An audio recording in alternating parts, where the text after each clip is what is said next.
انسان کی خصلت ہے کہ وہ عصیان سے محفوظ نہیں رہ سکتا، اور اس کے تحت ہی وہ دانستہ غیر دانستہ گناہ کر بیٹھتا ہے۔ بہترین انسان وہ ہے جسے گناہ کے بعد یہ احساس ہو جائے کہ اس سے غلطی ہوئی ہے، اور اگر اس سے یہ توبہ نہ کرے تو اس کی یہ غلطی اس کے خالق اور اس کے مالک کو اس سے ناراض کر دیتی ہے،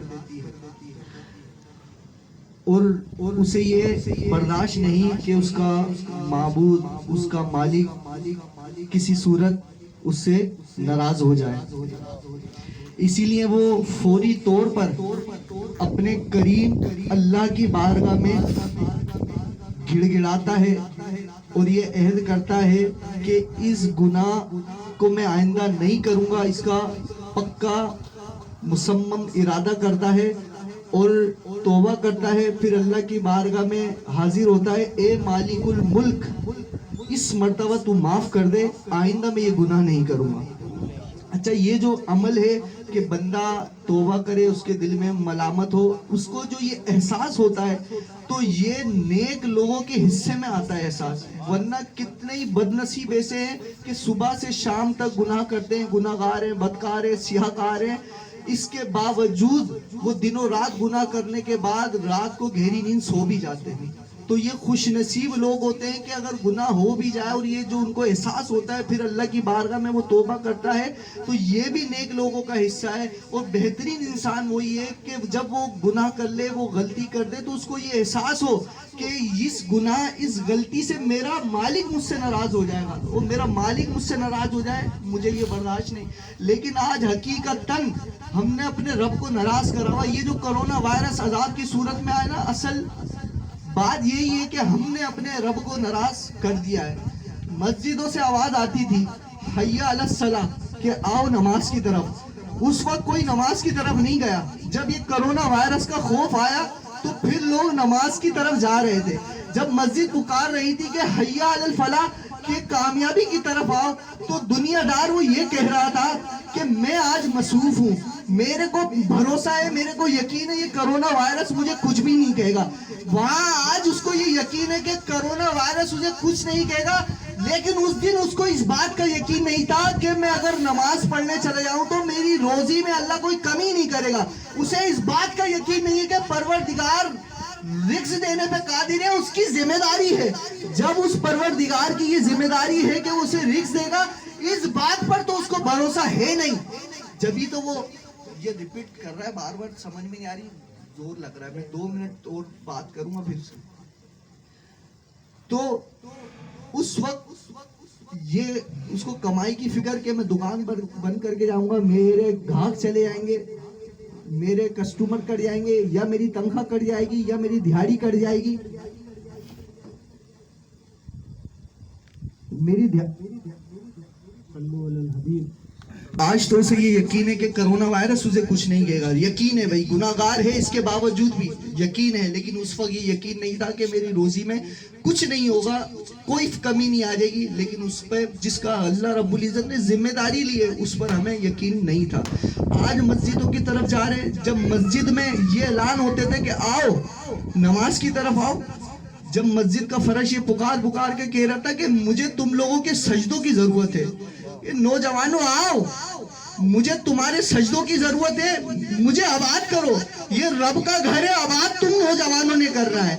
اللہ کو نوجوانی کی عبادت پسند ہے، اللہ رب العزت کو جوان کے سجدے پسند ہے۔ تو مسجد چیخ کر یہی کہہ رہی تھی، کس صورت میں کہ مؤذن کی صورت میں مسجد کے فرش یہی کہہ رہے تھے، در و دیوار یہی چیخ کے کہہ رہے تھے کہ آؤ مجھے آباد کرو، آج میرا فرش تمہارے سجدوں کے لیے ترس رہا ہے، پر آج ہم نماز کے لیے ترس رہے ہیں۔ نوجوان آج فجر کی نماز میں 4 5 صفحے ہیں، اس سے پہلے ایک صفحے مکمل نہیں ہوتی تھی۔ تو کرونا وائرس کے خوف نے مسجدوں میں ہمیں بھیجنا تو شروع کر دیا، پر مسجد نے ہمارے منہ پہ تھپڑ مارا، کہا جاؤ دفع ہو جاؤ، آج مجھے تمہاری کوئی ضرورت نہیں، جاؤ اپنے گھروں میں نماز پڑھو۔ ان لوگوں کی یہ برکت ہے کہ وہ جو پابندی سے نماز پڑھتے تھے، آج ان کے برکت سے ہمیں کم سے کم فرض نماز ادا کرنے کی سعادت ملی ہے، ورنہ مسجدیں تو بند کروانے والوں نے، اور بلکہ مسجد نے منہ پھیر لیا ہے۔ آج ہم اپنے گراوانوں میں جا کے جو اپنے گھروں پہ نمازیں پڑھتے ہیں، جو اپنی دکانوں پہ نمازیں پڑھتے ہیں، انہیں فکر لگی ہوئی ہے میرا کام رہ جائے گا، میری دکان کو کوئی لوٹ کے لے جائے گا۔ ارے یہ نقصان بہت کم نقصان ہے۔ آج میں نے دیکھا بیری کے پیڑ پر نوجوانوں کی لائن لگی ہوئی تھی، ٹہنی ہی توڑ دی۔ کیوں؟ بزرگان دین نے فرمایا تھا۔ انشاءاللہ اذان کے بعد یہ بات مکمل کر کے دعا کریں گے، اور کسی نے اپنی حسرت پوری کرنی ہے تو یہاں اذان وہ دے لے۔ آج یہ نہ سوچے کہ آج گھر پہ نہیں، انشاءاللہ بڑی رات ہے، نیتوں کا ثواب سب کو ملے گا۔ جس کو دل چاہ رہا ہے وہ نیت کرے، صرف اذان ہو جائے گی، اس کے بعد انشاءاللہ یہ بات مکمل کر دعا کریں گے، 15 منٹ اور لگیں گے، لنگر کھائیں گے، پھر جس کو جہاں جانا ہے وہ پھر جائے۔ جھاڑ پہ چڑھے ہوئے سب، میں الحمدللہ میں بھی بیری کے پتوں سے نہایا۔ بزرگان دین نے فرمایا جو اس رات بیری کے ساتھ پتے ڈال کے طاق عدد میں ڈال کے نہائے تو اس کو سال بھر جادو تونا نہیں ہوگا۔ اب بھائی بزرگان دین نے اس برائی سے بچنے کے لیے، جادو تونے آسیب جنات کی برائی سے بچنے کے لیے یہ بتایا کہ اس سے نہا لینا۔ یہ بتایا تھا نمازیوں کو، کیونکہ انہوں نے اپنے عمل سے بتایا سب سے بڑی بلا کیا ہے کہ اگر خدا نہ خواستہ ہمارا ایمان سلب ہو جائے، اس سے بڑی کوئی بلا ہوگی، اس سے بچنے کا جو انہوں نے نسخہ بتایا تھا کہ مسجدوں میں جاؤ، وہ نسخے پہ عمل نہیں کیا۔ سب سے بڑی، اس سے بھی بڑی برائی کیا ہے کہ ہمیں جہنم میں ڈالا جائے۔ جہنم سے بڑی کوئی تکلیف ہو سکتی ہے؟ کوئی تکلیف نہیں۔ اس تکلیف کے بارے میں بتایا کہ اس سے اگر بچنا ہے تو صلاۃ و سنت کے پابند بن جاؤ، حضور علیہ الصلوۃ والسلام کی اداؤں کو ادا کرو تو جہنم سے بچ جاؤ گے۔ اس پر بھی عمل نہیں کیا۔ مسجد میں جانے کا کہا، اس پہ بھی عمل نہیں کیا۔ ہاں یہ چھوٹا سا معمولی سی تکلیف، جادو سے بچ جاؤ گے، اس پتی سے نہا لو گے، گرم پانی گرم جوش دے کے نہا لو گے تو اس سے بچاؤ گے، اس کے لیے لائنوں کی لائن لگی گئی۔ تو اب ہمارا حال تو یہ ہو گیا۔ نمازیوں کے لیے کہا تھا کہ یہ نمازی جو پنجگانہ نماز پڑھتے ہیں ان کو کوئی جادو تونا آسف تنگ نہ کرے کہ وہ اللہ کی راہ سے بھٹک جائے، لیکن وہ سب چھوڑ دیا، نماز چھوڑ دی، روزے چھوڑ دیے اور سب کچھ چھوڑ دیا، لیکن کیا پکڑ لیا کہ مجھے اس سے نہانا ہے۔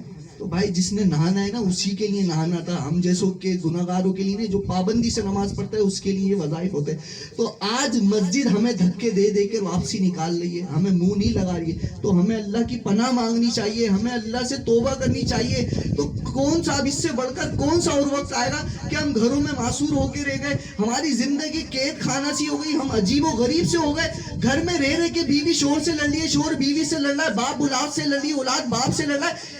آج ہی آ گئے تو یہ عذاب سے کیا کم ہے؟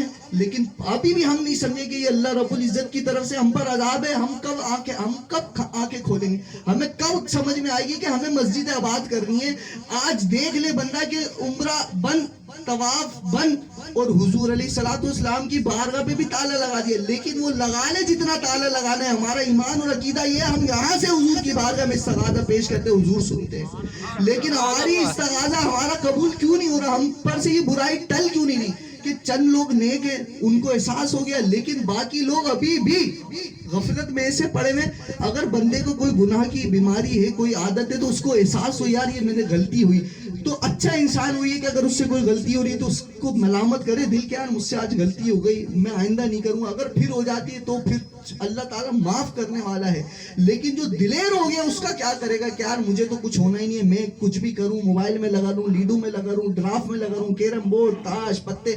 لیکن اللہ کا احسان ہم پر کتنا ہے کہ ہم آج اس رات الحمدللہ اللہ کو پکارنے، چند لمحے صحیح، جیسے تیسے ہی صحیح، ہم اللہ سے یہ عرضی لگا دیں گے آج کے مولا ہمارے عمل تو اس قابل نہیں تھا، ہم نے تجھے اس طرح نہیں پکارا جس طرح تیرے پیارے حبیب نے تجھے پکارا، ہم نے تجھے آج اس طرح تو نہیں پکارا جیسے انبیاء علیہ السلام نے پکارا، نہ ہم اس طرح پکار سکتے جس طرح تیرے ولیوں نے تجھے راتوں کو جاگ جاگ کے عبادت کر کر کے پکارا۔